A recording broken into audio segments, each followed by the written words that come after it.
ГСП онлайн. Городские новости сейчас. В бизнес-инкубаторе УГТУ открылась персональная выставка молодого ухтинского художника Натальи Игнатьевой. Диплом живописца девушка получила еще в 2011 году, но до вернисажа руки дошли спустя почти 6 лет. На суд зрителей Наталья вынесла работы, которые создавала в течение десятилетия. Все они очень разные. Любимого жанра нет. Я вообще люблю реализм. Очень много реалистичных портретов вы видите. Очень люблю классическую живопись. И поэтому я двигаюсь в основном в этом направлении. Хотя пробую себя во всем. И с этим сложно поспорить. Пейзажи соседствуют с абстракцией, портреты со скульптурой или предметами интерьера в смешанной технике. И нужно отметить, все это у молодой художницы очень даже неплохо выходит.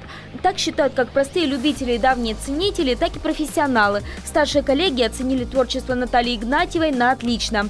Всем, кто лично хочет проверить, так ли это, добро пожаловать в 502-й кабинет бизнес-инкубатора. Выставка продлится месяц.